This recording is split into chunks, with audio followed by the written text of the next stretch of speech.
Krishna Hare Hare, Hare Ram, Ram Ram, Hare Hare.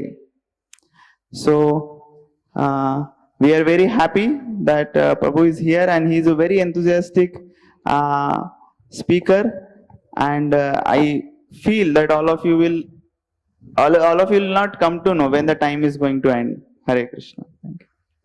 Hare Krishna.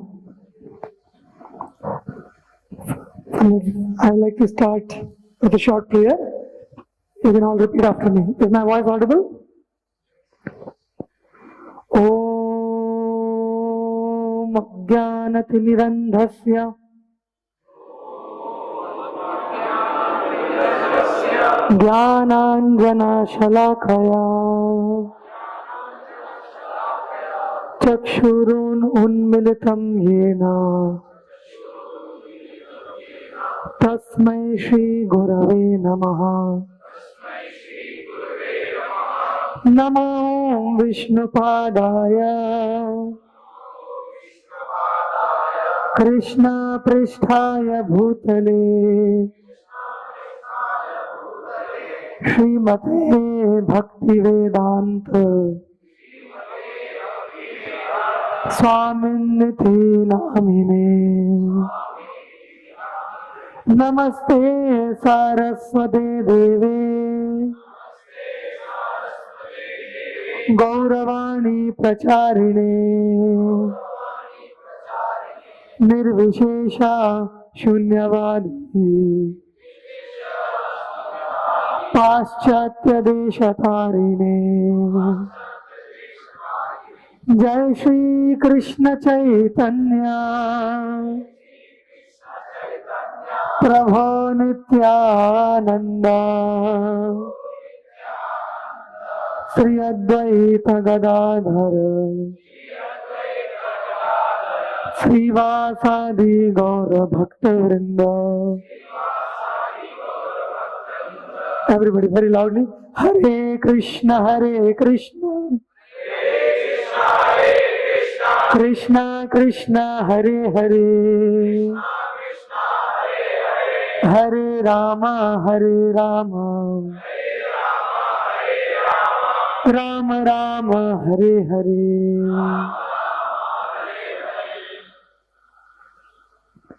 Hare Krishna.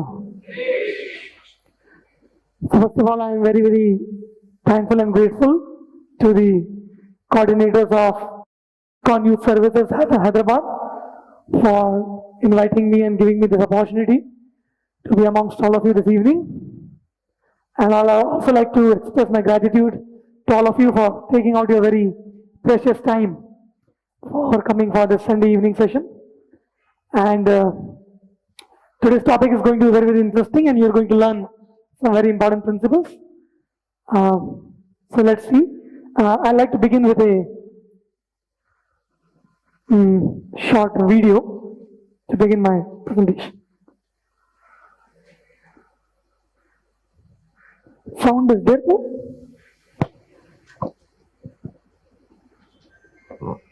No sound.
Wat voor hemd?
Very nice. So that's why there's a saying, that there is no real excellence in all this world which can be separated from right living. Correct? So our this topic, the 7 habits of highly effective people, is based on this fundamental understanding that there are 2 types of people in this world. One type of people want to become successful, want to achieve great heights in their career, in whatever they do, with the ways which are questionable, by quick fixes, by the ways and means which are not acceptable. And there are people who live by principles, as they are saying, that there's no real excellence in all this world which can be separated from right living. So I'm remembering one story in this regard, as you will see here. The story is of 4 friends. So once these 4 friends, they were studying in a college, and it was a Saturday night, so they decided to go for a party. So they went for the party, and the party went quite late night, and on Monday they have exams, and they have not studied anything, and they were just making fun in the party, and they have heavily drunk in the party so much that next day was completely hangover. And thus when they appeared on the exam on Monday, they could not crack it. So they were very worried, what will happen now, we will fail. So then they thought one plan in their mind. They went to the dean of the college, the dean, principal, and they told the principal that, sir, on Saturday night we have to go for one event somewhere outskirts. We 4 were there in a car together, and when we were coming back, our car's tire got punctured, and hence we have to drag the car all the way back to our place, and it took so much time, and we were so tired that we could not study the next day at all, and hence whatever we have written in an exam, we are not well prepared, so we are 100% going to fail. So we want to request you that please give us one more opportunity so that this time we can study and pass the exam well. So when they were saying like this, the principal listened to them, thought for a while, and then the principal told, okay, not a problem, very well, I will give you one more opportunity to write the exam. But I have a condition. The condition is that you all have to sit in different rooms for writing the exam. They said that no problem, because they were thinking that we are very sure that this time we will be well prepared, even if you make us sit in different classrooms, no problem. So they came on next after a few days, well prepared for the exam. They said the principal made them sit in 4 different rooms, and then the question paper was given to them. Like that. And the question paper contained only 2 questions. The question number 1 was, which tire of the car was punctured? And who repaired it? So now you can imagine the situation. Each one will be thinking, one will be thinking that the front right tire is punctured. The second one will be writing is,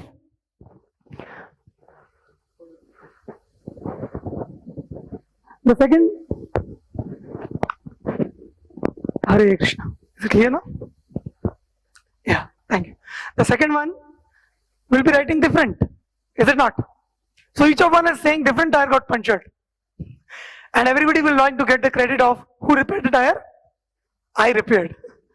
So then, when they did like that, what happened to them? The principal caught them. So the point which I am trying to convey, you see, we want to become successful, we want to become effective in our life, but we cannot be successful by hooks and crooks. This is the fundamental principle based on which this presentation of 7 habits is based on. You know, before the 1950s, in all the management books which were available all over the world, the principle which were taught in the management books were that success is calculated based on principles like character, integrity, honesty, truthfulness. These were the principles of heroism. As of all of you know that during the independence struggle of India, you know, there were many people involved. When we see Gandhi, externally looks a very, very thin fellow, looks a very old person, but that one person shook the whole country.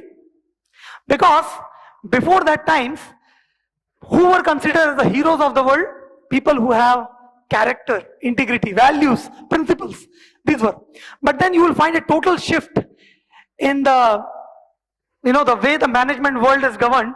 After 1950s, when this industrial revolution and all started coming, most of the management books, they talked about that if you want to become successful in life, you have to work on, making a show, or not working on the core principles, but rather on the things by which you can impress people. So the more attention went on impressing people, how to talk, how to walk, how to smile, how to show gestures, so that you can attract the attention of people and sell their products. And it so happened that the whole shift or the whole attention went from principle based living to what is called as a life of quick fixes. Quick fixes means getting success through some techniques. So this is what we learned in the story of these 4 friends. They were not honest enough to admit their mistake in front of their principal, and when they went to write the exam, the principal could very easily catch them. That's why this is what I am explaining, that there is something called as character ethics and something called as personality ethics. So you see, character is the foundation of our life, and personality is the fruits of that foundation. Just like you can see the example of a tree here. A tree, when we see a tree, on a tree you can see leaves, you can see fruits, right? And we can even take that fruits and enjoy. So when we see a successful person in this world, say for example, you see any famous personality or successful person in this world, generally what people see is, they only see the fruits. But what they fail to see is that the more the number of fruits the tree has, this means that The roots are also dash much deep. But what happens to us? Are we able to see the roots behind it? No. We only see the fruits. Correct? Like that. So that's why it is told, personality is the fruit and character is the root.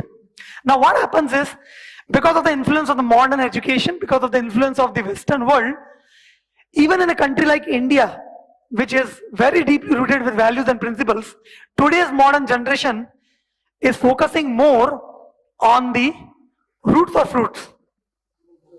Fruits.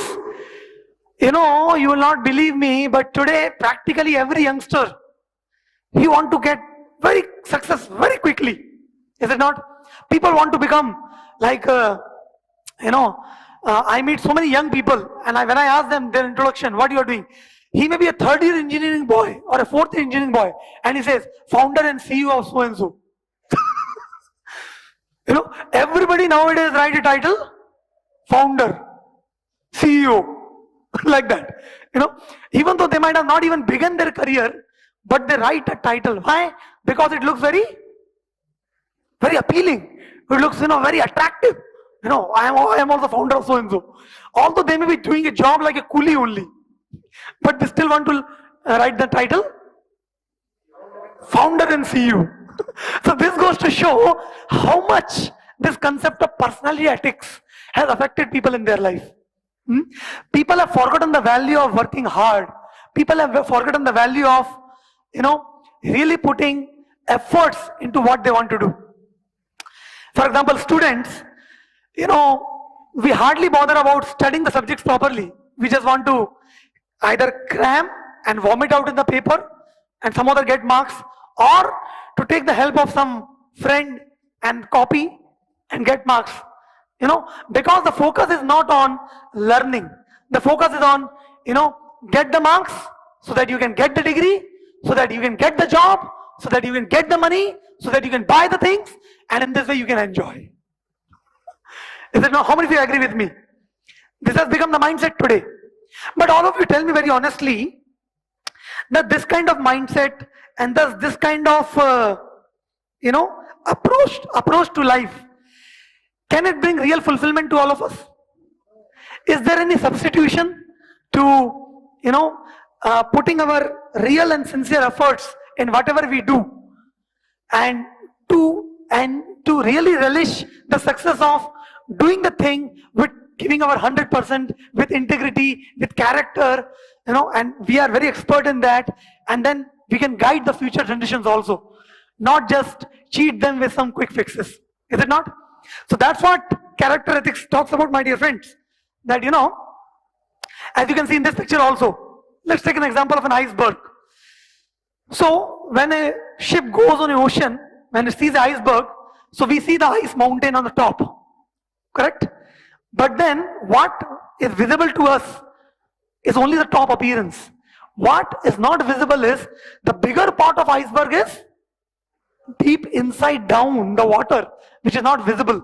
And that is why, although the icebergs may not be very tall in height, but it cannot be shaken. In fact, if you hear the story of the great Titanic, how did Titanic broke down? It collided with an iceberg, correct? Now, if you know a little bit about Titanic, what was the dimension of the ship? Huge. It was the biggest cruise ever in the history. Very huge. Correct? Now just imagine, how can such a huge, well-built ship, the owner of the ship, the person who built the ship, the captain told that this is the ship which even God cannot sink it. He has that much confidence. And that ship, when collided with the iceberg, just imagine the ship broke down and nothing happened to the iceberg. Why? What is the reason? Such a big ship. Because the iceberg which it collided with, from the top it may look very small, but was a huge iceberg mountain down deep, which was not seen from the outside. Similarly, my dear friends, in this world, people who live their life with personality ethics, they base their life with that understanding of personality. Just dress nicely, have nice hairstyles, wear nice dress, learn to speak nicely. Like I met so many corporates people working in companies, sometimes they come from very simple village backgrounds. But because they're working in an IT company, they fake as if, they're very learned, they know very great English. Yeah, man, yeah. अरे वो एकदम गाँव, he is a very गाँव छाप आदमी. गाँव छाप means very simple villager. You talk to him in Marathi or Telugu, he can speak very simple. But then, the whole game is of impressing.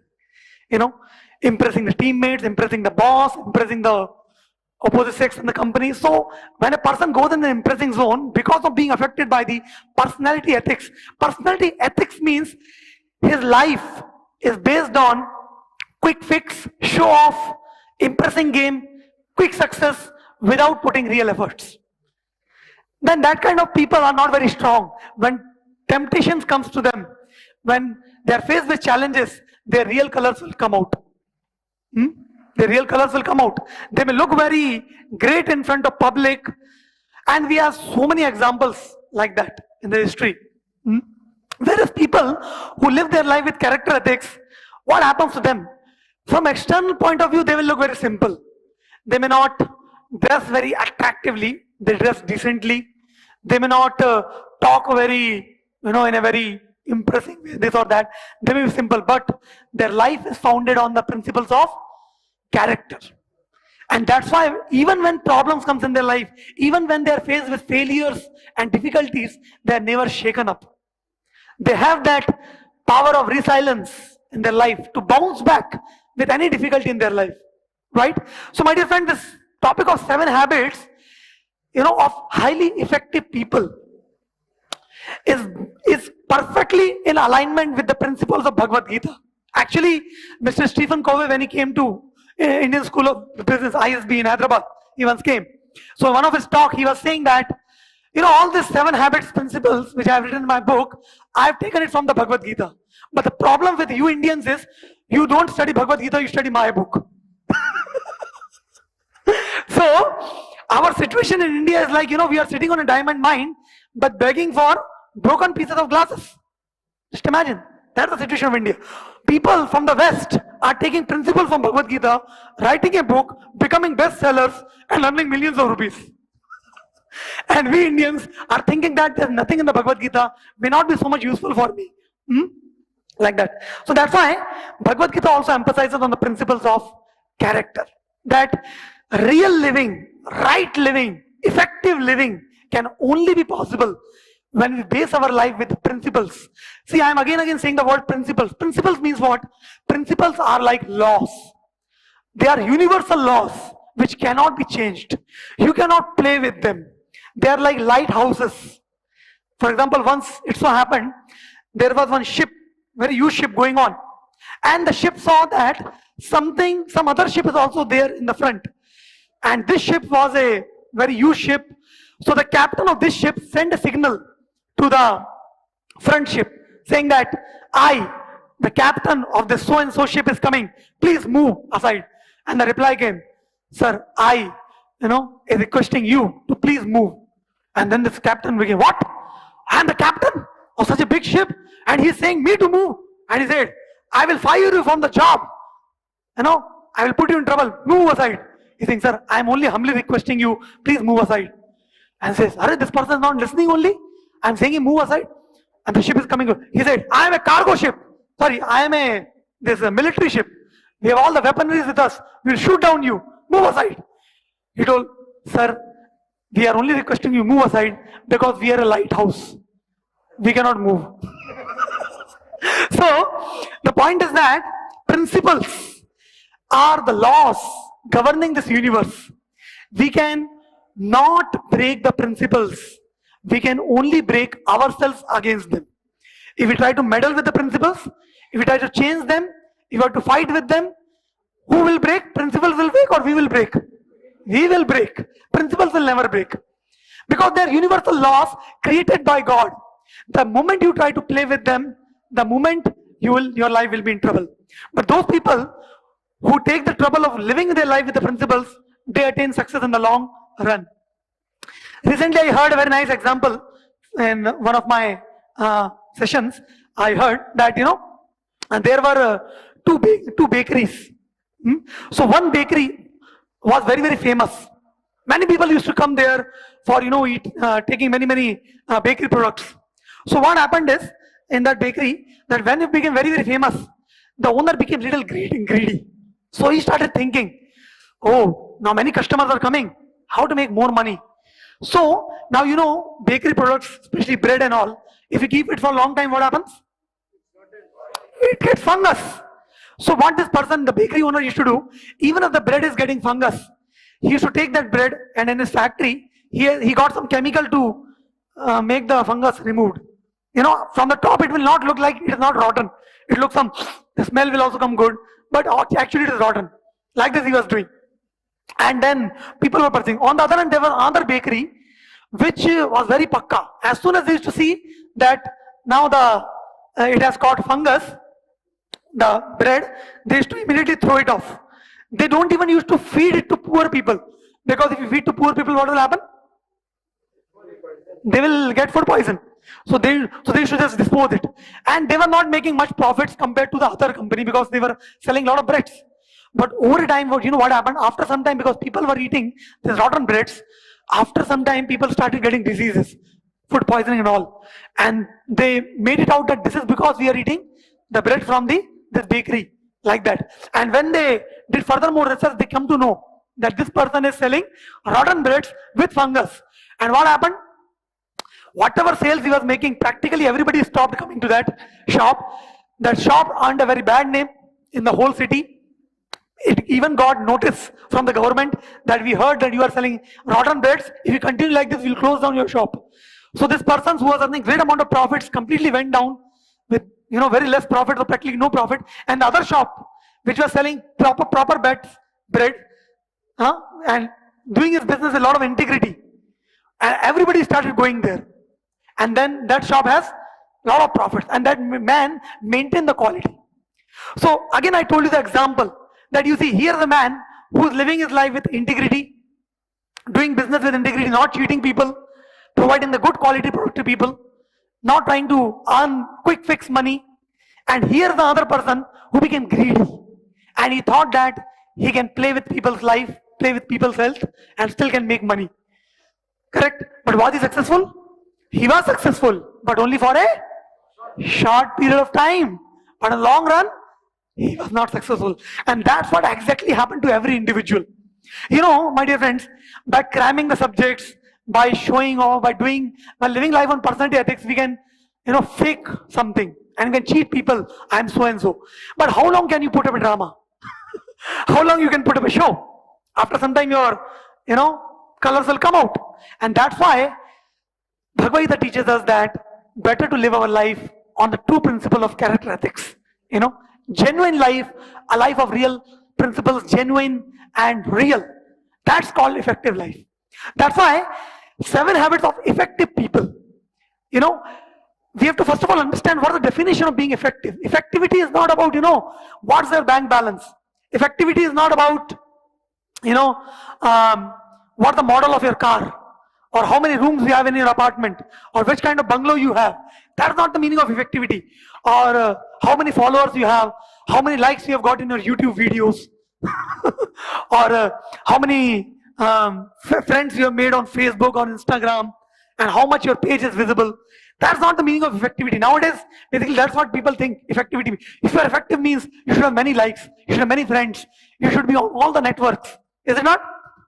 But that's not the meaning of effectivity which we are talking about. Because that kind of effectivity doesn't go in the long run. Let me show you one more video to understand when a man does not live his life with effectivity, then what happens to him. So,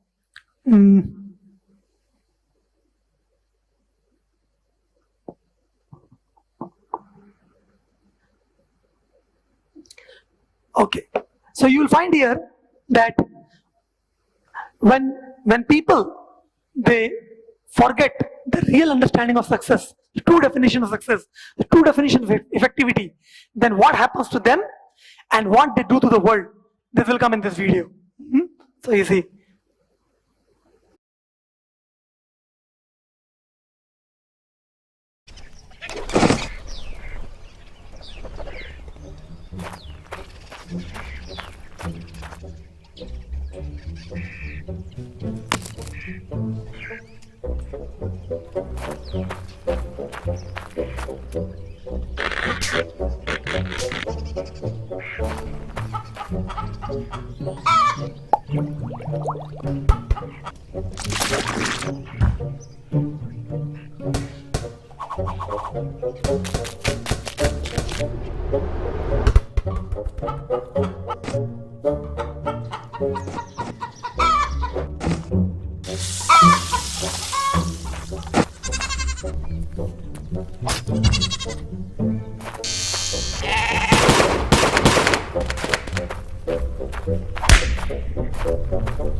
So playing on internet.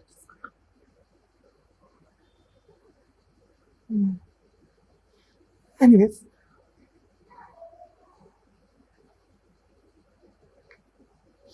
okay. No problem. We'll go to our session back. So basically, you understood, you know. So, when we have a wrong definition of success, that's what people do to themselves. They think themselves are the center of the universe. And in order to attain success, they can go to any heights. They don't worry about the nature. They don't worry about other creatures, other beings.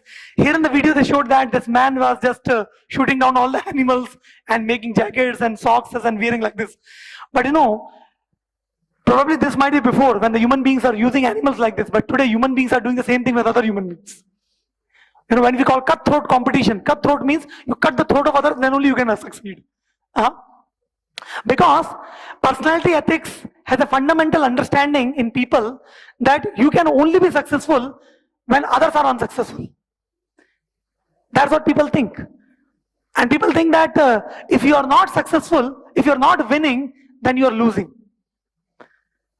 It is not compulsory. If you are not winning, that doesn't necessarily mean that you are losing.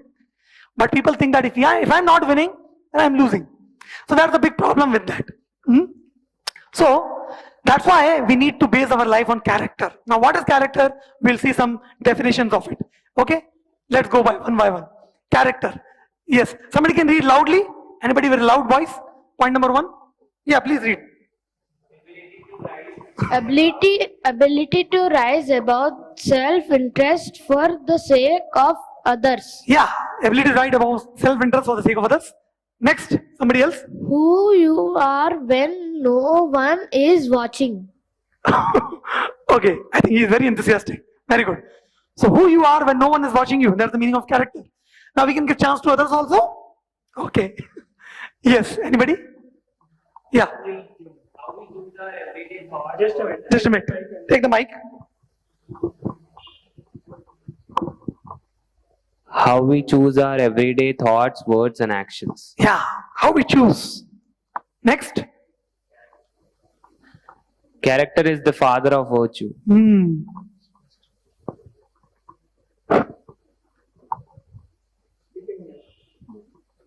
Anybody? Quick. Character can buy what money cannot buy. Correct. So, These are some of the fundamental definitions of character. Especially, I like this second one the most. Who you are when no one is watching you. Correct? Because in public we can very easily show who you are, what you are. Means you cannot. People may not know what is the private life. That's why the 7 habits has a 2 parts in that. The first 3 habits talks about private victory. Please repeat after me. Yeah.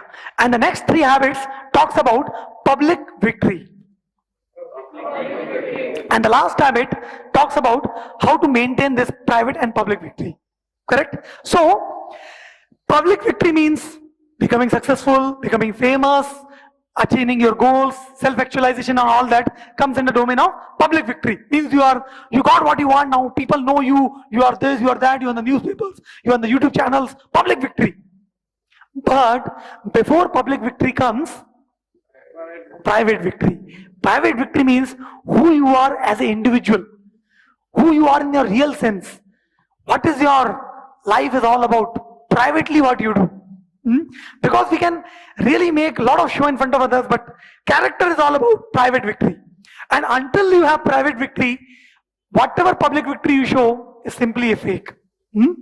Like that. That's why character or this private victory teaches us that we have learned to take responsibility for our emotions and actions. This is a very important point. You will learn in further ahead as you go ahead. So after creating a fundamental background, now we'll move on ahead to our habits one by one. Now you will understand very quickly, because many times I have presented the seminar in other places and I found that when I very immediately start about explaining about the habits, people misunderstand it because the fundamental understanding of success is also only not clear.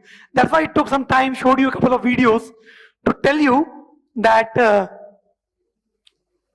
right understanding of effectiveness and success. So let's move ahead now. Okay, now this is a very important thing. You see, there's one more thing before we move on to habits. So who is he?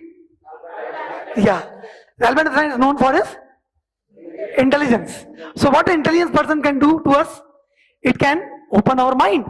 He can tell you something by which he can make you think completely different, something beyond your current level of understanding. So intelligent person can open your mind. That's a part of, you can say, public victory or effectiveness to some degree. And what a handsome man do to you? He opens your eyes. When you see a handsome man or a beautiful woman, eyes open widely. Correct?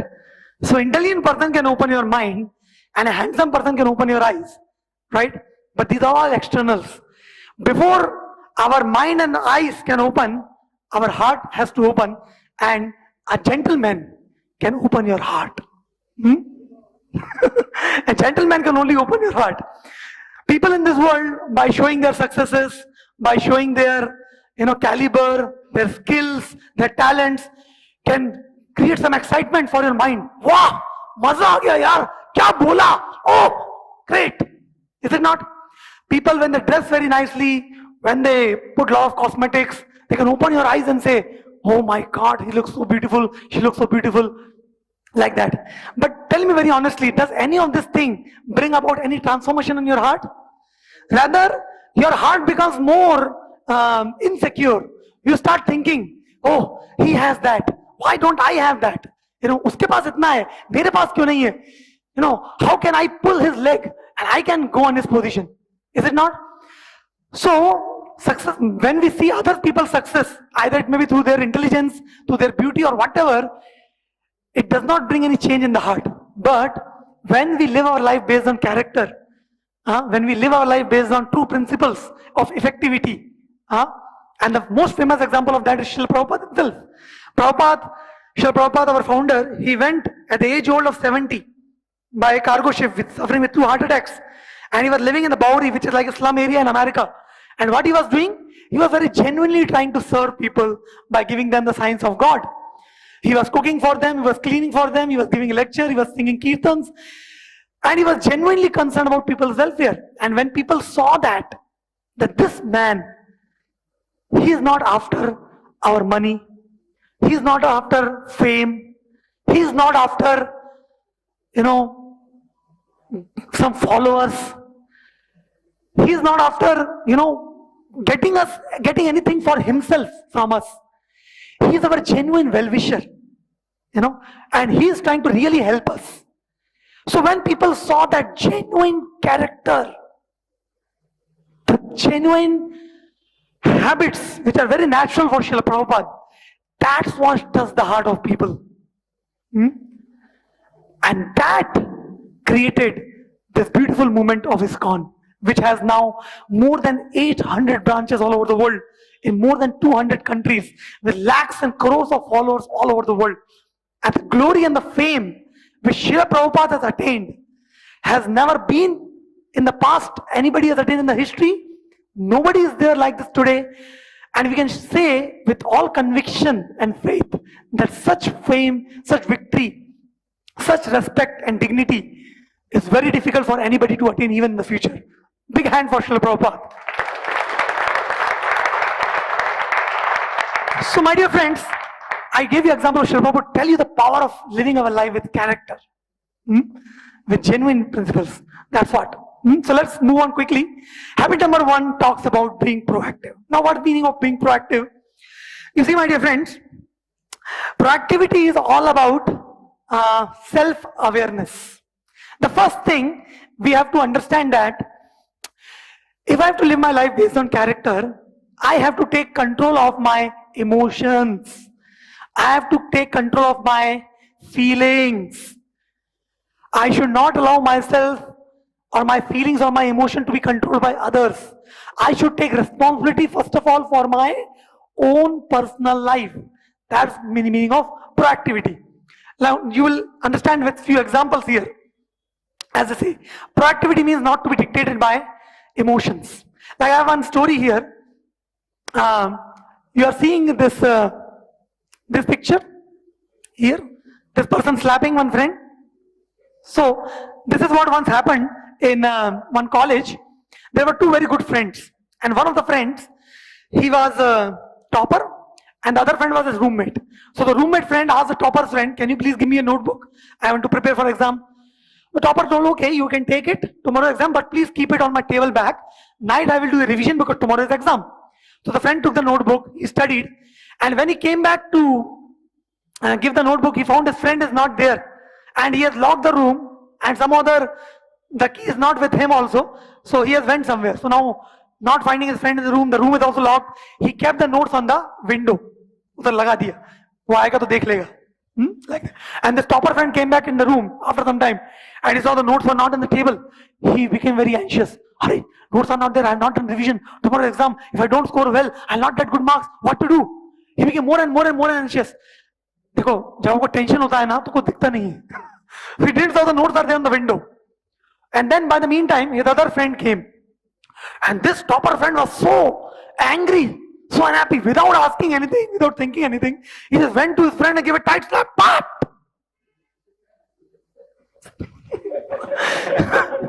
So, his friend told, क्या हुआ भाई? इतना जोर से क्यों मारा? Where are my notes? Sorry, notes are there, no see. Where? Are there? And then the topper friend for the first time he turned and found the notes were there. So, sorry. And the other friend was like, what? Sorry, Puri. You know, ye teri dosti. Ja. No dosti. Like that. So what happens, you see, in this situation, although he was a topper, he could not control his emotions. He could not think with the brain. He didn't give his friend a second chance, the benefit of doubt, and he directly acted. And what happened to him? He ended up breaking his relationships. And 99.9% problems in this world are because of this only. All relationship problems, all breakups, all our bad results in our exams or bad performance in company, it's all because of our bad emotions. Once an employee who was working in a company, nobody likes a manager. That's understandable. But, but this person just could not control. Once the manager called him in the office and he shouted on the manager like anything. This employee could not control. So he busted out on the manager. You this. And told, you see what I will do. He went to his cabin, he typed a resignation letter, he made it printed, came to office and like this, flung it on the face of the manager. Take your job, I'm going. Like that he went. And after he went, the moment he reached his room, he realized, what I did. I resigned. अरे यार आजकल job नहीं मिल रहा है यार job ही छोड़ दिया मैंने. Now what do you think? He will go to the manager will give him the job. He spoke so many bad words. You see, this is what happens when we don't have control over emotions. Number one reason for unsuccessful. That's why, see, we have now how to learn this habit of proactivity. Everybody in this world have many concerns in their life. Like what are the concerns? There can be political issues, social media, my association, words. These all are different types of concerns. You can see here. What is happening in the economy? What is happening in the politics? What is happening to my health? Rains are not coming. This, that. So all this concern, we can divide them into two. What are the two? So some concerns we can divide them in two circles. They are called circle of influence and circle of concern. So in the circle of concerns, all those problems will come in which you have no control. In which you have no control, very little control. Right? So what are they? And the inner circle is circle of influence where you have good amount of control or some control. Okay? So you see. So there are problems like social media feed. How many people are seeing my post? कितने लोगों ने like किया? कुछ control है क्या आपको उसके ऊपर? आप बोल सकते हो थोड़ा दिन को जानते फोन कर सकते हो अरे मैंने पोस्ट डाला तो लाइक करो ना यार थोड़ा बहुत बोल सकते हो उससे ज्यादा कुछ कर सकते हो क्या? नहीं. Political issues, कोरोना वायरस क्या हो रहा है, बॉलीवुड में क्या हो रहा है, rainfall, these are all circle of concern. You have no control.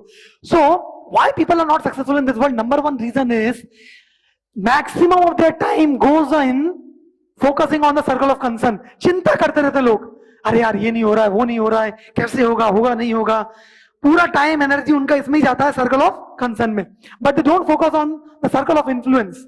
What does the circle of influence talks about? Circle of influence means what are the things which I can change? I can change my behavior. I can better utilize my time. I can speak more better. I can, learn to change my attitude. And if I want more likes on the social media, I can make my content more effective. This means circle of influence is all about what you can do. And circle of concern is all about what you cannot. So circle of confluence means people think, if only I would have been more handsome, then more girls would have liked me. If only I would have been more intelligent, I could have cracked that exam. If only my manager would have been more cooperative, I would have got more leaves. If only my parents would have put in my admission in international school, I could have got there. So the circle of concern people who are not proactive, reactive people, they always think like this. If only, अगर ऐसा हुआ होता तो, अगर ऐसा हुआ होता तो, ऐसा करके. But proactive people or circle of influence is about, not about if only, it's about be. I can be more cooperative with my manager to gain his trust. I can be more astute in utilizing my time more effectively. I can be more alert in my studies. So you see the paradigm, the difference? If only and I can be. So proactive people focus on this I can be. They focus on circle of influence like that. See, proactive and reactive people. Reactive people always cry. They always blame others, and they always focus on circle of concern. And proactive people focus on circle of influence. They blame people, situation, environment. They are filled with haves. They are outside in approach. See, what is this outside in approach? The last point. Outside in approach means people try to change their externals without changing themselves. They expect, in a husband-wife relationship, husband always expect, wife should change first. Wife expect, मैं क्यों बदलूं? तू बदल. वो बोलता तू बदल. That tug of war goes on and nobody changes and the situation remains like this. And they want government to change, they want environment to change, everything outside to change, but they don't want themselves to be changed. Whereas inside out approach means, inside out approach means people try to change themselves. When they see a problem in the environment, they understand, okay, what is there in me which I need to change so that I can increase my influence on the external environment. If I change myself, I can influence the other person more. That's what their approach is. That's why Bhagavad Gita, now Bhagavad Gita also teaches us this. How? Very beautiful shloka from Bhagavad Gita. Yoga yukta vishuddhatma vijitatma jitendriya sarva bhutatma bhutatma kurvanapi na lipyate. Yeah, somebody can read the translation? Read in mic. Yeah, there only. Please read. The karma yogis, who are of purified intellect and who control the mind and the senses, see the soul of all souls in every living being. Though performing all kinds of actions, they are never entangled. So you see, this verse is speaking about people who are proactive. Technically in Sanskrit language, they are called karma yogis, which means their intelligence is purified because they live a life of character and their minds are controlled, senses are controlled. They live with integrity and principles. Although they may do all kind of works in this world, they're never bound. And we have some examples from the scriptures. You see, Lord Rama was about to be coronated as the king of the world. Being the king of Ayodhya means the king of the world. And just one day before, even the one evening before the day of coronation, he was called by Dashrath. And what was he told? My dear Ram, you have to go to forest for how many days? For 14 years. And Bharat is going to become the king. Now, how did Lord Ram behave in that situation? Then Lord Ram told, what is this? Nonsense! I was going to become the king. Who are you? Dashrath, bring my bow and arrow, Lakshman. I'll kill Dashrath right now. And I will get the kingdom. Did Lord Ram behave like that? Lord Ram very coolly, very patiently, very nicely dealt with the situation. He understood the situation. He took the responsibility of the situation. He didn't become emotional. He didn't cry. Rather, he understood the responsibility, right? Like this. So when you have proactivity, this is what happens. Similarly, another story of Arjuna dealing with Urvashi. Urvashi was a heavenly damsel. When Arjuna was in the heavens, so Urvashi offered herself. Arjuna, let's come and enjoy. Arjuna, come on. I treat every other woman like my mother. How can I enjoy with you? It's not proper for a man of character. Because Chanakya Pandit gives the definition of a person of character. What is this? Please repeat after me. Matravata paradareshu paradraveshu loshtravat atmavat sarvabhuteshu yaha pashyati sa pandita. A person who considers every other woman other than one's own wife as a mother, one who considers other people's property to be like garbage and never touch it, and one who treats everybody like the way he wants to be treated, is a person of real intelligence, character, and a learned person. So Arjuna told Urvashi, sorry, just imagine if you would have been there on the place of Arjuna and some young beautiful girl is coming and saying, let's go, come on. And what do you say? You will say Hare Krishna. If you can say Hare Krishna, you really deserve a trophy. You saying Hare Krishna? Okay, so we have to check. That's why, character is whom you are. So this is what. So, the habit number 1 teaches us a very important principle that you are the in charge of your life. People don't know only that they are in charge of their life. We blame situations, people, environment, but we don't understand that Papa, my life is my responsibility. I have to decide how I want to live it based on character, like that. So then what to do? That's how the habit number 2 comes. Okay, somebody can read this quotation. Pushpa Prabhu, I will go till 8 o'clock. That's fine. One who acts proactively can appreciate the prayers, "Oh Lord, give me the courage to change the things which ought to be changed, in sincerity to accept the things which cannot be changed, and the wisdom to know the difference." Beautiful prayer, right? Let's have the intelligence and the wisdom to know what I can change and what I cannot change, and learn to endure it and to pray to Lord to have that wisdom. Correct? So this is about proactivity. You are the in charge first. Now the habit number 2 is talks about begin with the end in mind. What is the meaning of begin with the end in mind? That you see, before we start any initiative in our life, we should know what is the end result I want to attain. Without fixing the end result, if we start any activity, any endeavor, any venture, and if the goal is not fixed, we are only landing up to wasting our time and energy. Is it not? Just see the picture here. The man is in the beginning, and now he is seeing so many roads are going here and there, and he don't know where to go because his goal is not fixed. And do you all agree with me? This is what happens to most of the people. You know, because when you live your life with personality ethics, we make false goals. We think that how to become famous very quickly. Then we say, hey, my friend started a YouTube channel, he became very fast. So then we also go and start YouTube. And then we say, hey, he started this. So I also will go there. Because he is just pulled and pushed by different people doing different things. Because his own goal is not clear. He has not taken the responsibility of his own life first. So how he can attain the goal, the end, when his goal is not fixed. That's why habit number 2 is, before starting anything in your life, getting into any venture, know where you want to reach. Is it not? And forget about other goals of life, other short-term goals of your career, studies, and this and that. First of all, most important is the goal of our whole life, human life only. We are living our life, but do we know the purpose of our life? Okay, I'll give you a thought exercise. Think for a moment. You know, you are going to attend a funeral ceremony. It's a funeral ceremony you're going to attend, and you went there.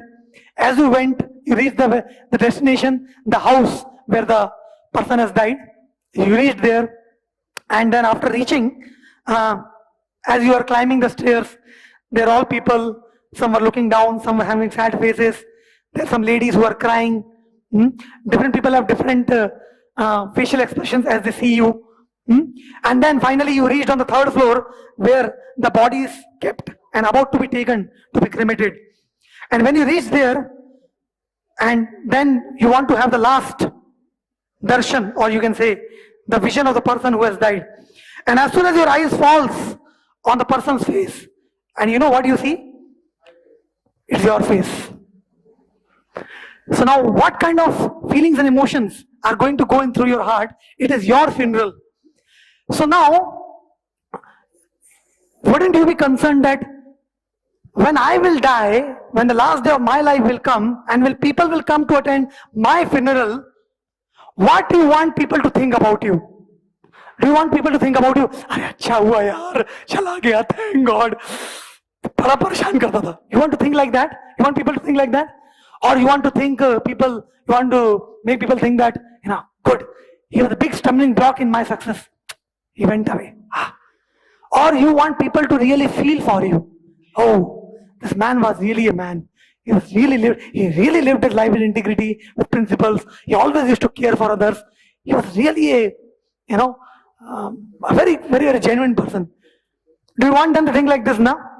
So, see, if you remember this thought process which I just now told you, immediately you will understand, whoa, this means you will start paying attention to the things which are important in life, and you will not run after quick fix successes in this world. Because as we age and as the death comes closer, the things which are most important to us will come in front of us. Our relationships with the people we have, maybe the family, the friends, and all, right? So, why to wait till the end of our life on our deathbed to realize this fact? अरे यार पूरा जीवन निकाल दिया मैंने और उन चीजों के ऊपर ध्यान नहीं दिया जो मेरे को मोस्ट इंपॉर्टेंट है, पर शॉर्ट टर्म चीजों के पीछे भागता रहा मैं. So if we can learn this principle now, only begin with the end in mind, and right now only we can start paying attention to the things which are most important to us in our life, then won't you think our life will become more effective? So how many feel that relationships in your life with your family people, with your parents, with colleagues, with devotees is important? So should you devote time for that or not? How many of you feel that character is important to us? So should we devote time for that or not? Should devote. How many feel that spirituality, God consciousness, understanding the science of soul and attaining the ultimate goal of life is important to us? So should we devote time for that or not? And that's why we tell to people that please chant Hare Krishna. But what the reply we hear? Sir, no time. Why? Because we are too busy after short-term successes. Because we forget the end in the mind. That's what has to be remembered. Similarly, there was one Mr. Patel. The story comes. He was going on a ship, and his ship break down. And some other he saved his life and reached to an island where some Adivasis gathered him, and those Adivasis took him and made him the king. And told, from today you are our king. And he got surprised. You people don't know me also, and you made me the king. Why? He told, anybody who comes to our place, we make him the king. Achha? Then he started living very nicely. He was enjoying all the pleasures of the kingdom. But after some time, something clicked to him. He thought, if I am the king now, who was the previous king? And where is he? So he called the minister. Hey, idhar aao. वो पिछला वाला किधर है? क्या किया? And then the minister revealed. He told, sir, I am going to tell you a secret. Don't tell to others. Anybody who comes to our place, we make him the king only for 1 year. Achha, after 1 year what? Sir, after 1 year we send him to the other island. Achha, they're also king? No. Sir, on that island there's no trees, there's no water, there's no food, nobody lives there. All the previous king goes there and they starve and die. And that's what going to happen to you. And the king listens, really? So king understood, okay, 2 months I enjoyed, 10 months are there, something to be done. And then the king started every day. He put it as, because he's a king now, he has powers. So although it was troublesome, but he started sending his, people to start constructing houses there. He started making arrangement for water, for food, planting trees. He sent a half part of his military there, like this. So when 1 year passed, and when according to the law, he has to go to that island, what do you think? Will he be fearful in going, or will he be very happy to go? Yeah, because he is prepared. He knows what is the end. What's going to happen after 1 year? And because he knows what's going to happen after 1 year, he made efforts before only, proactively. He took the responsibility, and that's how he was not worried at all. And that's what we all should do. If we know that we are going to die one day, if we know the end of life is going to go in 1 day, and if we know what are the important things I want to do it before, then we'll start putting efforts in that direction right from today. Is it not? And the same thing applies to, I'm telling about the long-term goal of life, ultimately the death, the last goal, but it can also apply to any short-term goal. If you know the exams are going to come at the end of the semester, you will start preparing for the studies from the beginning only. If you know the performance appraisal in the company is going to happen at the end of the year, you will work in company nicely from the beginning only. If you know that you will be getting married and you will have to run a family, you will learn the principles of effective relationships right from the beginning. So this principle of beginning with the end of life applies in every direction. Correct? Like that.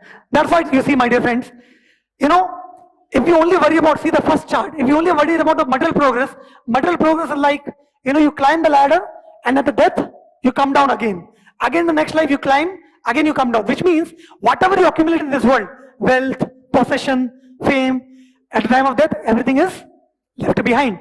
You don't take. But if you focus on spiritual progress, spiritual progress means the graph never comes down, it goes on increasing. Like that. Because all the material assets, as I told, money, car, bungalow, fame, is going to finish. But spiritual life is going to increase. Even the next life is going to go. So something which is permanent, why not to devote time for that? That's what we are saying. So what we learn from this second habit? We learn that we have limited time span. It is up to us how to utilize it the best possible way. Second is, if we don't want to have long-term goals, if we don't have long-term goals, we can be carried away by flickering pleasures, eating, sleeping, drinking, like that. So don't get discouraged or distracted by petty things, petty success, petty failures. छोटे मोटे success failure से इतना depress नहीं होना चाहिए. छोटी success होती है, लोग बंदर की तरह जंप करते हैं, हाँ, और छोटा फेलियर होता है तो एकदम डिप्रेशन होकर सुसाइड कर लेते. क्या मतलब? So don't live a life of eat, drink and be merry, like that. That's why the Bhagavad Gita says, यस्य सर्वे समारंभा, बोलिए, काम संकल्प वर्जिता, ज्ञानाग्निदग्ध कर्माणाम तमाहु पंडितम बुधा. The enlightened sages call those persons wise whose every action is free from the desire for material pleasure and who have burned the reactions of work in the fire of divine knowledge. This means Desire for material pleasure means short-term pleasures they don't, because their goal is big. Their target is big. They're aiming towards something big. So they don't get distracted by petty things. Like Hanumanji, when he was crossing Lanka, when he was crossing the ocean to go to Lanka, so many obstacles came on the way. One Menaka mountain came and told Hanumanji, please come and take rest. Hanuman told, no, I am on a mission. I am on a mission of Lord Ram. I don't have time for rest. So Hanumanji just went, touched like this and went ahead. Many demons came. Hanumanji very intelligently dealt with them and crossed because he was on a mission. Similarly, when we have a mission in life, understand, goal has to be fixed. Vision has to be there. What we want to attain, the end result. Then only we can be very focused. Otherwise, we can be distracted. Similarly, Arjuna, when Dronacharya asked him, what you are seeing, Arjun? What he told? I am seeing the idol. Dronacharya called Duryodhan. पूछा, Duryodhan क्या दिख रहा है? सब कुछ दिख रहा है. Dronacharya called Bhima, क्या दिख रहा है? पेड़ पे. बोले फल दिख रहे हैं, आम दिख रहे हैं. बोले हट जाओ. Then he called Arjun, क्या दिख रहा है? बोले चिड़िया की आंख दिख रही है. और कुछ दिख रहा है? बोले और कुछ नहीं दिख रहा. Shoot now. Exactly hit the target. That's called focus. But that focus can only come when you have a vision in life, when you have a goal in life. Without that, how can, because without the end result knowing, all your efforts are going to be going in vain. That's why the habit number 2 and 1 combined, they are 12. The habit number 1 told us that you are the in charge of your life. You take the responsibility. You decide what is the end result. And then you are the in charge of your life. So take charge by having a clear vision of what you want to be in life ultimately. Correct? That's what. And what next? So now, because of lack of time, I will not be able to cover all the habits. In fact, I am already cutting so many examples which I have thought in my mind to explain. But so I will discuss one last habit and then give the summary of other habits. Maybe some other time we can continue this session in the future also. But are you enjoying the session or not? Give a clap to me if you're enjoying it. Thank you. Thank you, quite enjoying. Because I have the goal very clear in my mind. I have to end on time also. Okay, so let's go to habit number 3, which means putting first things first if you never want to run short of time. So now you see, we have taken the responsibility of our life. We are in charge. We have made our goal very clear, the vision very clear. In the pursuit of that vision, I have made some long-term goals, some short-term goals, which I want to attain in the pursuit of this long-term vision. Now, after doing this, there comes this management. Till now, what we discussed is about leadership. It's called personal leadership. What's called? Yeah. Before people leadership comes personal leadership. Leadership to lead one's emotions, leadership to lead one's thoughts, one's life, one's time, and all this. Without personal leadership, as I told, without private victory, no personal victory. So the habit number 3 is about management. It's about self-management. Because now my goal is clear, my vision is clear. Now, how can I manage my life to attain this goal better? How to manage my time? So, people give a lot of seminars, time management seminars, time management matrix, time management books. But it's all useless because you are not teaching people first what is their goal. You tell me, without fixing a goal, if you manage your time, is there any use?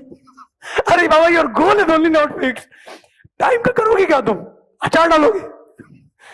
So when the goal, that's why the first 2 habits are very important.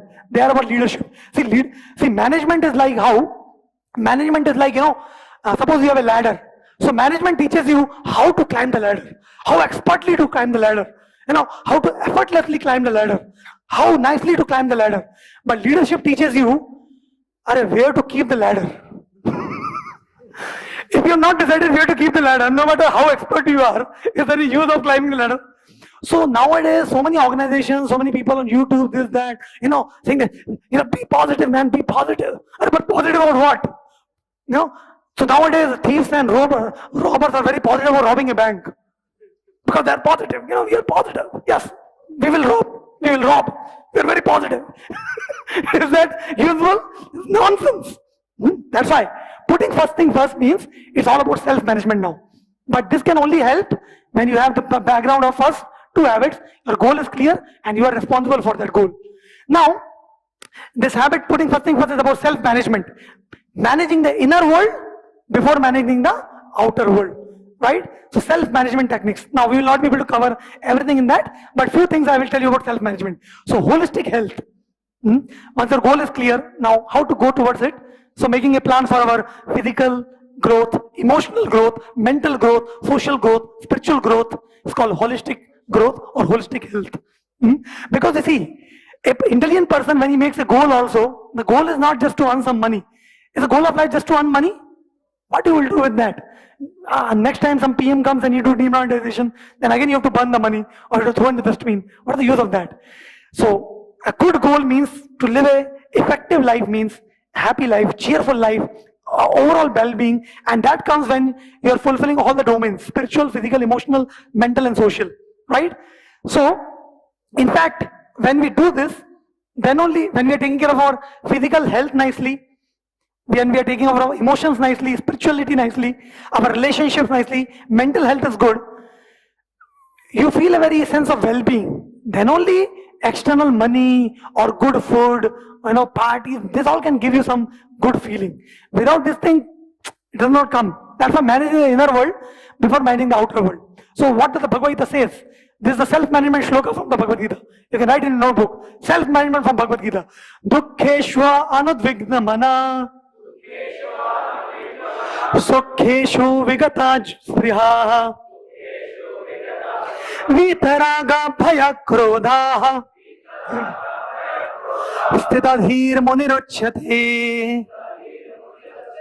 Yeah, one who is not disturbed in mind, even amid the threefold miseries, or elated when there is happiness, and who is free from attachment, fear, and anger is called a sage of steady mind.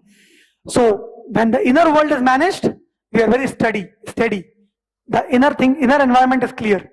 Then the challenges which are going to come, the challenges of managing the time, the challenges of dealing with different varieties of people, the challenges of dealing with different varieties of issues in the environment, political issues, all the issues of the circle of concern, I can very effectively deal because I am very, very self-managed. Like that. So steady mind is about, the habit number 3 is about steady mind. You see, Lord Rama was so regulated. When in the Swayamvar of Sita, all the kings were trying to lift they were not even able to move the Dhanush. But when nobody was able to move, Lord Ram is the Supreme Lord. He could very easily lift it. But the Lord Ram on his own, he went to lift the weapon. What did Lord Ram did first? He first went to Vishwamitra, and with the permission and the blessings of his Guru Vishwamitra, then only he went. That means you can understand how much steady in his mind, how much self-control, well managed he is within. Is it not? And even after that, when he lift the bow, he string the bow, and he broke the bow, then Mother Sita came with a garland. Yes, my dear Lord. And what did Lord Ram told? Lord Ram told, wait. Wait, kya hua? You are the one. You are the hero. You deserve the garland. So wait. Where's the question of marriage? I have to ask my father, no? So you can just imagine, अभी हम अगर भगवान राम की तरह होते तो लड्डू फूट रहे होते मन में, अरे वाह, डाल दो है कि नहीं? But Lord Ram was not like this. Simply, you see, Yudhishthira Maharaj was the king of the whole world. When he was doing this yajna, Rajasuya yajna, at that time many sages and saints were coming. So Lord Krishna was the supreme personality of God and supreme Lord. What service Lord Krishna took, Lord Krishna took the service of washing the feet of the saintly people. Great sages are going to come. And Yudhishthira Maharaj was welcoming all the guests. So Lord Krishna took such a humble service of washing the feet of people, because somebody who's truly and genuine leader, he do not need the validation of other people to be a leader. He knows what are his values, what are his principles. He is very, very self-managed within. He knows what he is doing, why he is doing. Everything is very clear. Like that. So that's why, what is the secret of steady mind? Now we are coming to the conclusion of our. So today we covered private victory, because I feel if you learn the private victory, public victory will automatically follow you. Correct? So how to make the steady mind, or how to have this self-management very effectively so that your goals can be attained very nicely. So step number 1, the first step towards self-management is self-restraint, which means control over your senses. None of us can achieve peace or happiness without self-restraint. One very famous doctor told a very simple formula to become slim. If somebody is fat and wants to become slim, it was very simple. Just move your head from right to left and you will become slim. It was, acha, that simple? Just do this? Well, yes. Only when pizzas, burgers, soft drinks, ice creams are in front of you. That time it is difficult. That's why self-restraint, not giving in to the temptation, but controlling. That's what Lord Krishna says. Raga dvesha vimuktestu vishayan indriyas charan atmavashye vide atma prasadam adhigacchati. Prasadam adhigacchati, prasadam aane wala hai, don't worry. But prasadam means mercy, which means empowerment, which means strength to overcome challenges. But this comes by raga dvesha vimuktestu, when you have control over senses. Like that. So you see, even singers avoid ice creams to have good voice. Like that. Pilots avoid drinking before they fly a plane. Like that. So, and somebody who's suffering from typhoid, they avoid oily foods. So even outside people, professional people, they have to have self-restraint in order to become successful in their career. So then what to talk about spiritual life? If in a career we need self-restraint, don't you think in spiritual life we need self-restraint? Without having discipline, without having self-restraint, how can we have self-management? Like that. And the second is, okay, here's an example of flood. You see, our mind, our senses are like very power, filled with passion. It's like a big river flooding the whole village. But when the same river, if we make a canal and a dam in the front, then what will happen? The same river which can flood the whole village and create destruction, the same water can be used for generating electricity. So in our youth, in our this age, youth age, we have a lot of energy. खून बहुत गर्म है अपना, खौलता खून है. कुछ कर दिखाएंगे बस, क्या दिखाएंगे बोले, like nowadays many motivational videos comes, and the motivational video says, you can do it, come on, yes, you are, yes, oh, good, be the man. अरे पर किस लिए? इतना पावरफुल होकर जाके किसी को रेप कर देगा, किसी को जाके डाल देगा. Yes, you can rape, yes, you can do it. Isn't it पागल. So that kind of motivation is useless. So self-restraint is required, to do something productive. So self-control helps us to realize our maximum potential. And then second step towards self-management is mind control. Because uncontrolled mind brings disaster. And I believe you don't need any explanation on this. Correct? That's why, what is the best way to control our mind? It is to chant Hare Krishna, to do mantra meditation. This chanting Hare Krishna is not an ordinary thing. It is the antivirus for all the viruses of our mind. Our mind contains lust, anger, greed, illusion, envy. These are all viruses which are eating us and which is not allowing us to reach our maximum potential, to do good for ourselves and for others. So if we want to remove these viruses from our mind, we need an antivirus software. And this Hare Krishna mantra is the antivirus software. Let us install this software. Where we install it? Not in our laptops, not in our CPUs, not in our brain, but in our heart. So let us install it. Hare Krishna. Hare Krishna. Krishna Krishna. Hare Hare. Hare Rama. Hare Rama. Rama Rama. Hare Hare. And that's what, this says about the mind has 10,000 random thoughts per day, which is equal to about 7 thoughts per minute. So it all be controlled by when we make our mind our friend, as Lord Krishna says in the Bhagavad Gita. For him who has conquered his mind, the mind is the best of the friend. But for one who has failed to do so, the mind is his worst enemy. That's why make your mind your friend, not your enemy. And how do you make your mind a friend? By mantra meditation, simplest technique which we just now did. That's why the habit number 3, after getting the vision, learn how to manage effectively to achieve it. And that's what. And some practical tips for all of you to end the session. So I told 3 habits. Habit number 1, proactivity. Habit number 2, begin with the end in mind. Habit number 3, put first things first. The 3 habits combined are told. Which victory?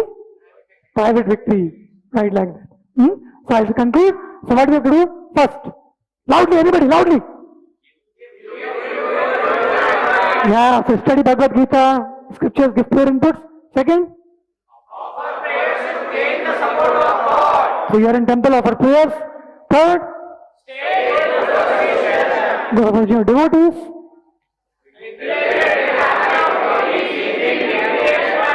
The work-life balance. Prasadam, which is going to be there. Yeah. So in this way, we will attain like that. So what are other habits very quickly? Habit number 4 is think win-win. This is a part of public victory. Today we will not discuss this. Habit number 5 is seek first to understand, then to be understood. Habit 6 is synergize. And habit 7 is solve and solve. Maybe in sometime in the future we have opportunity, we will discuss on that. But my understanding is if you have the first 3 habits, private victory, everything else will be taken care. Okay? So this is what we discussed in our today's session. Character ethics, personality versus personality ethics. Habit number 1, proactivity. Start with the end in mind, put things first, self-control and mind control, mantra meditation and this for others. This will lead to complete balance. Thank you very much. Hare Krishna.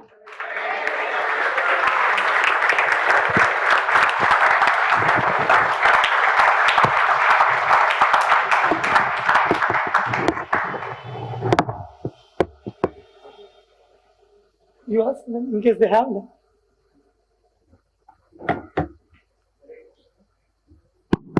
Hare Krishna. Anybody would like to ask any question? Any one question we can have? Yes, we have a hand raised. That's it.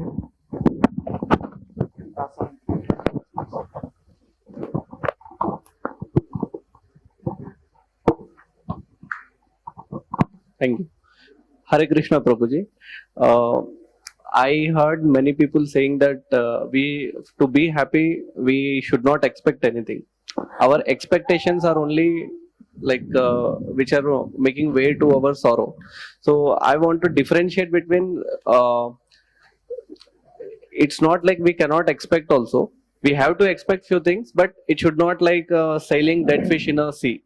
So I need how should we differentiate between going in a flow and we should also expect few things. I will yeah. Okay. Our friend is asking a question that in order to be happy, we should not expect happiness. Rather, at the same time, if we don't expect happiness, then that is also not correct. So how to balance, how to go in a flow. Yeah. Actually, what you are saying is also told by Prahlad Maharaj in the Srimad Bhagavatam canto number 7. You know Prahlad, son of Hiranyakashipu, one great demon. So he is like Prahlad only. He knows. One great king, Prahlad, very great devotee. He also says that if you really want to be happy in this world, stop trying to be happy. Acha? Then how will I get happiness? Because when you stop trying to be happy yourself, you will try to make other people happy. And when you make other people happy, the happiness will naturally flow to your life also. Like that. So, my dear friend, the answer to your question, when we say that don't expect happiness, which means what? That see, it is not wrong to have expectation of happiness. But we should know how to attract that happiness from others or that reciprocation from others. That also we should know. So when I selflessly try to serve others, when I selflessly try to make other people happy, the law of the world is whatever you give to the world, that comes back to you. So if you try to spread happiness, the happiness will come to you. May not be from the same person. Sometimes you say, "Bhaji, इतना किया उसके लिए, अरे इतना किया कि पूछो मत कितना किया." पर कुछ उसको लगता ही नहीं है, कुछ आता ही नहीं है वहां से. Nothing comes from there. Yeah, the law of this world is you may not get reciprocation from the same people in whom you are investing, but you will get from somewhere else, and when you need it the most. That's how the laws of God works. That's why we should not try to expect from the same people whom we are trying to put. If they are reciprocating and they are making us also happy, that's well and good. If not, then we should understand that God has given me certain duties in this world to fulfill, and if I do these duties with full integrity, with full honesty, as a service to God, without expecting any results in return, then God is seeing my work, God is seeing my efforts, and surely God will reward me. We should have this full faith and conviction with us, right? So having this kind of understanding, we can be very, very peaceful and doing our best, and at the same time not expecting too much also from others. Because we will have this faith that God is watching what I am doing. If I am doing good to someone, good will come to me, somehow other it will come, God is watching. We should have this faith. Okay? Thank you, Prabhuji. Okay.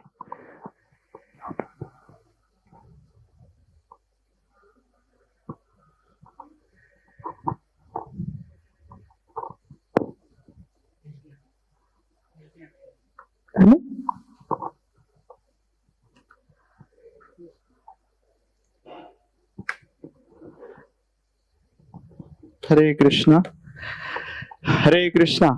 So it was a very enthusiastic session by His Grace Samarth Krishna Prabhu, and we would like to thank Prabhuji for giving out his time by loudly chanting 3 times.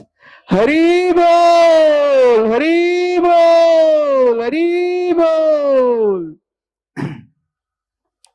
So we are very grateful to him, even though time was little less, but it was so power packed session with the videos and with so much to take so much we can take with us to home. So I hope all of you like this session, and we thank all the participants for joining here, and many participants were online also. We also would like to welcome those who have come first time for this session. Those who have come first time for this session, anyone is there? You can stand up at your place. Wherever you are sitting, you can stand up there. Hare Krishna. Don't be shy. This is not a punishment. Hare Krishna. So, we'd like to thank all of them for joining us for these sessions. We'd like to welcome them also by loudly chanting 3 times. Hari Bol! Hari Bol! Hari Bol! Hare Krishna. Please be seated. Thank you. So it's been long time where many of you have coming regularly for these sessions, and last session also His Grace Radhesham Prabhu had told that